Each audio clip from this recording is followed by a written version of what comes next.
যে আওয়ামী লীগের এবং ভারতের একটি চক্রান্ত রয়েছে নির্বাচন বানচাল করার, আর এই লক্ষ্যে 50 জন প্রার্থীকে টার্গেট করে লিঙ্ক করা হবে।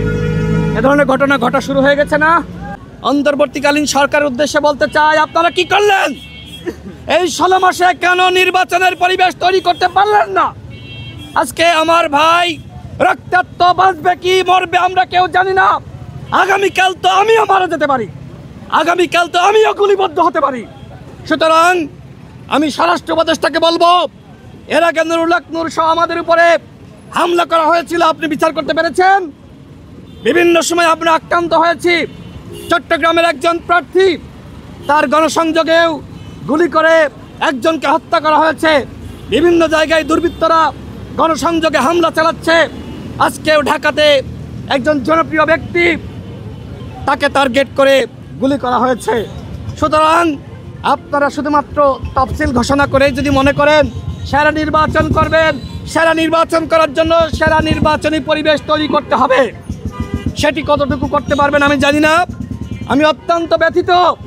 আমার ভাই, যার সাথে আমরা একসাথে মিছিল করেছি, একসাথে লড়াই করেছি, একসাথে আন্দোলন করেছি, সংগ্রাম করেছি, সেই ভাই আজকে গুলিবিদ্ধ হয়ে হাসপাতালে।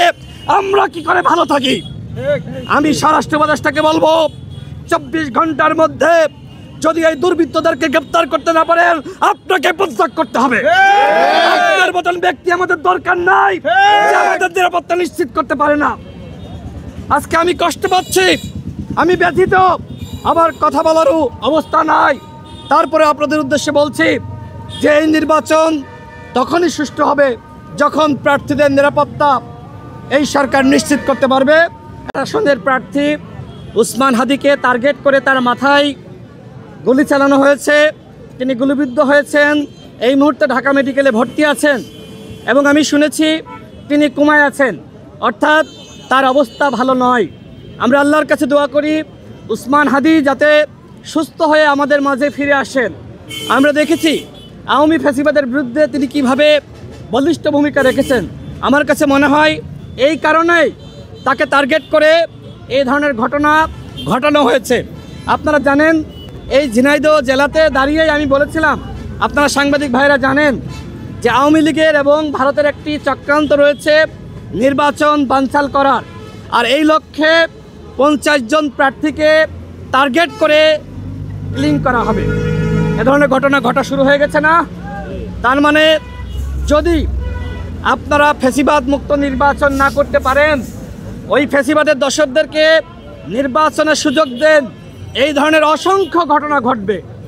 নির্বাচনকে কেন্দ্র করে এবং নির্বাচনে অংশগ্রহণ করার সুযোগ পেয়ে তারা কিন্তু মূলত নির্বাচন করবে না, বরং নির্বাচনকে বানচাল করবে।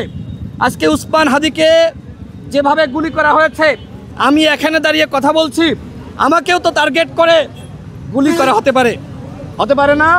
সুতরাং আমরা যারা নির্বাচন করতে চাই তারা কোনোভাবেই নিরাপদ নয়।